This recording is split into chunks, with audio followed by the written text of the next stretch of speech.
aba bantu mwababonye murabona n'ibikorwa bimwe bafite ngo ibintu bifashishaga, urabonamo impu z'inyamaswa, urabonamo ibintu bitandukanye, biriya ni ibyaha byo kwica inyamaswa,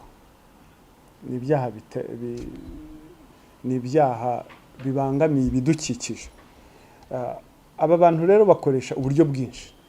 Hari abo babeshya ko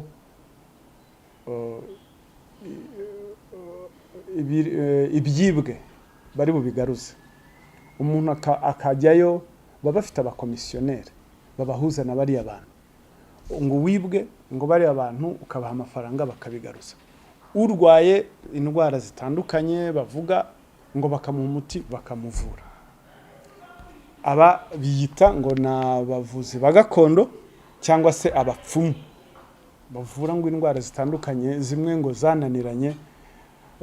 Aba rero ko ari batatu, hari uwitwa Kayitare Joseph, buriya afite imyaka 44, niwe uvuga ko ari umuganga gakondo no mupfumu wavuraga abantu.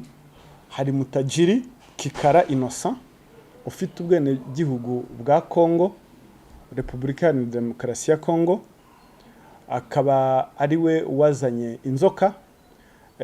Nari nibagiye kubabwira, hari mu bintu bafatanywe hari inzoka nzima n'akanyamasyo kazima.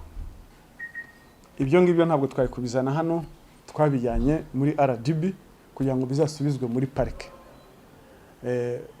Turaza kubabwira nabyo uburyo babikoreshaga. Ni inzoka ya cobra nini, turaza kubereka amashusho yayo n'akanyamasyo kazima. Iyo nzoka bayikuye kwijwi ngo muri Kongo, niko batubwira, n'akanyamasyo. Izi mpu nazo bavuga ko hari umuntu uzibaha. Aba rero bose uko ari batatu, hari Kayitare Joseph, Mutajiri Kikara Innocent na Mazimpaka Bernard, bose bafatanya mu gikorwa kimwe cyo kugira ngo bagire uwo babeshya, bishingikirije ibikorwa by'ubupfumu n'uburaguzi, hanyuma bakamutwara amafaranga. Turaza kubaha ingero z'amafaranga bagiye batwara, bakabakurikiranwaho ibyaha bitandatu. Icyambere, gutunga, guhererekanya, kugurisha, kugura cyangwa gukoresha inyamaswa yo mu gasozi, gushimuta, gukomeretsa, gutwara, kubuza amahwemo cyangwa korora inyamaswa zo mu gasozi, gukura inyamaswa mu ndiri kamere yayo, kuyigirira nabi cyangwa kuyizerereza. Bari abantu birwaga bazerereza utwo tunyamasyo, akanyamasyo niyo nzoka. Ni ugushyiraho umutwe w'abagizi ba nabi cyangwa kuwujyamo. Gutunga ikintu gikomoka ku binyabuzima ndangasano by'ibinyabuzima byashyizwe ku rutonde. Hakaza n'icyaha cya gatandatu cyo kwihesha ikintu cy'undi hakoreshejwe uburiganya. Ibi byaha ko ari bitandatu bihanwa n'ibihano bitandukanye.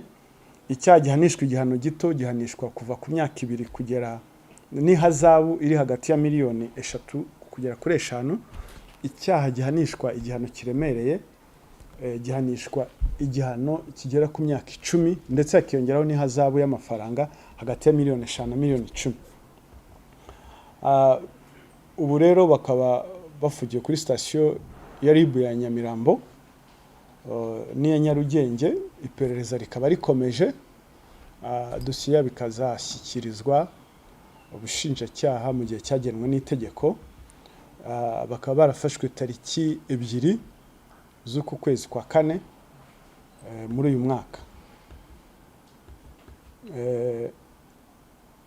Bafatiwe mu karere ka Kamonyi, murenge wa Runda, muri Ruyenzi. Nyuma muri ibi bikorwa bakora,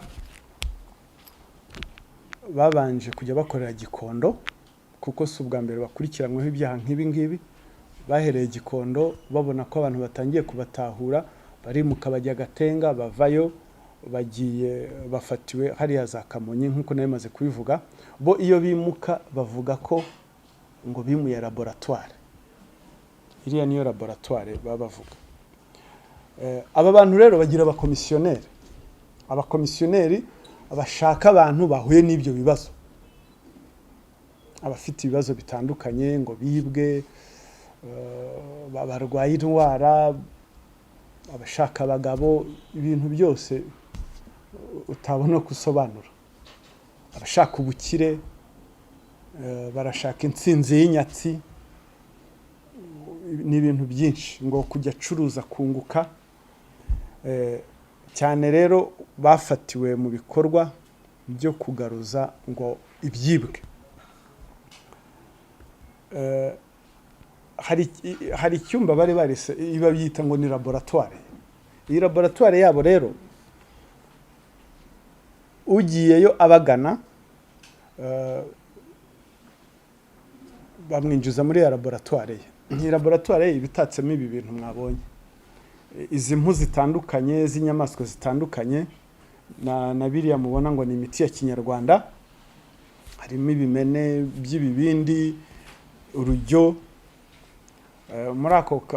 Muri icyo cyumba rero baba bashyizemo n'akariya kantu k'akarugu, uko baba barayubatse. Nyuma ya kiriya kirugu haba hari rido yicayemo ngo bitwa ngo abakurambere, ariko haba hicayemo Mutajiri na Mazimpaka Bernard. Uri kuri front line nk'umuganga nuriya Kayitare, uwo niwe ubuvugana n'umukiriya waje abagana. Nyuma ya rido haba hari Mutajiri na Mazimpaka Bernard ngo nabakurambere. Buriya nuko Mutajiri mutamuvugishije ikinyarwanda cye ntabwo ari bavuga, rero bagasubiza mu majwi nyine yenda kanganye, ikinyarwanda gipfuye, urabyumva. Umuntu bakamutigisa amafaranga bakayamukuramo. Iyo umuntu akinjira bamusaba gukuramo imyenda yo hejuru, telefone ugashyira iruhande, ubwo hari icyo babikeka. Bakamusaba amafaranga bumvikanye mbere. Urumva abakomisiyoneri bamuhuje bamuhaye na telefone, bakamusaba bakamuga ati rero bwa mbere uzaze bitwaje amafaranga 35,000 n'igiceri cy'ijana. Sibyo? N'igiceri cy'ijana. Ngo ayo mafaranga niyo iyo maze kwinjira bayajyana ngo kuyaha abakurambere. Abakurambere mwabumvise abaribo Mutajiri na mugenzi we. Barangiza, ariko mbere yuko bajyayo barabanza bakamubaza uwo wabagani, bamubaza ibibazo byinshi bijyanye no kumenya niba afite umutungo, ukora iki, utunze iki, umugore wawe akora iki, atunze iki, abana bawe bigana hehe. Yamara kubona ko upimyeho icyo umugore akora, umugabo icyo akora, abana aho biga, ahita avuga ati uyu muntu afite muwaye, afite amafaranga. Ubwo ngubwo akaba yinaze muri cya cyumba ngo nako mu bakurambere. Inyuma ya rido bamutajiri bariya bise abakurambere, bakaba banze ngo ryaturo, bakaryanga. Bamara kuryanga bavuga ngo ni makeya, ubwo akagaruka akavuga ati abakurambere bayanze. Wa muntu akaba ati nta yandi mfite. Igihe kivuga ngo nta yandi mfite, tabakurambere bayanze. Ubwo ngubwo bakarekura ka kanyamasyo kakaza na yanzoka ikaza. Umuntu yabona akanyamasyo n'inzoka akikanga, ati ntureba abakurambere batangiye kukwereka kuri kubeshya. Wa muntu rero akabarekuye andi mafaranga, noneho akababahaye andi, bakayafata bakayazinga mu dupapuro, bagasubira nyine mu bakurambere kwa Mutajiri, bakongera bakayazinga mu gapapuro gasa nako wayabahayemo. Bakakubwira ati hindukira ureba aho waje uturuka, ukamutera umugongo. Ubwo ngubwo ariko harya muri cya cyumba cya Mutajiri cy'abakurambere baba bacana amabuji bakubita ibintu. Mwabonye n'inzogera hariya. Abavuga gutyo wenda mwebwe mwagezeyo? Ntabwo nagezeyo. Ndababwira ubuhamya bw'abavuyeyo. Kandi sina ngombwa ko ibintu byose umuntu abisubiza nabisubiramo. Hari igihe ushobora kuba uri kwamamaza ibikorwa nk'ibi ngibi bitari byo. Hanyuma ubwo uwo muntu muze kumfasha muze kubaza ibibazo nyuma kugira ngo mbanze mbahe details. Hanyuma ubwo mutajiri uri mu cyumba cy'abakurambere babatera amabujiji batsa bavuza inzogera kakanyamasyo kaje yanzoka yaje umuntu yagize ubwoba yongereye amafaranga amara kongera amafaranga ubwo ngubwo nibwo bamuhindukije amafaranga mazima yabahaye bayafunze mu gapapuro kamwe bakazana kandi gapapuro gasa na kakandi bakamubwira ati hindukira urebe aho waje uturuka. Ubwo bakaba bacanye umuriro kuri biriya bijyo bakavuga ngo aya mafaranga bagiye kuyatwika bagatwika bya bipapuro bindi bazinze bakamubwira amagambo basubiramo bicara bahaguruka bagira bate bamumenaho amazi yarangiza kagapapuro kashya bakamubwira ati funga amaso bakamufunga igitambaro bakongera kamufungura bakamwereka ya mafaranga ati dore uko twayatwitse uyareba uko agarutse niko abakurambere bavuze ngo nayawe aragarushwe. Ubwo umuntu akavaho yizeye ko agarujwe ubwo agatanga andi bita y'intsinzi imifuragiro baba bafite amazina menshi utamenya. Yangiza akamubwira ati genda utegereze igihe cy'iminsi ngahe amasaha cyangwa yajya kugera mu rugo amafaranga yawe yaje. Kibaza rero ukuntu ari buze umuntu akagenda agategereza agaheba. Nyuma rero nyuma yo gutegereza nyuma yo guheba nibwo bagana ribu gutanga ikirego. Wenda twavuga nk'urugero rumwe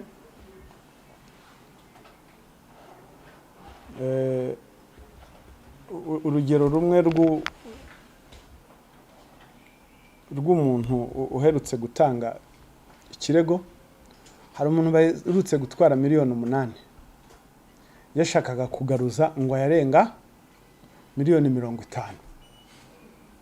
Urumva baguca bitewe ngo nayo n'ingano yari bugaruzwe ariko busabo gusa. Ibi rero n'ibyaha ubona biri kugenda bigwira. Wenda nko mu myaka 3 ishize twakwifasha nk'amadosiye ahari nko mu myaka 3 ishize guhera 2021 kugera 2023 hari twakiriye amakesi. Iyo tuvuga kesi hari igihe wakira kesi irimo nk'ibyaha nka 3 cyangwa abantu batandukanye.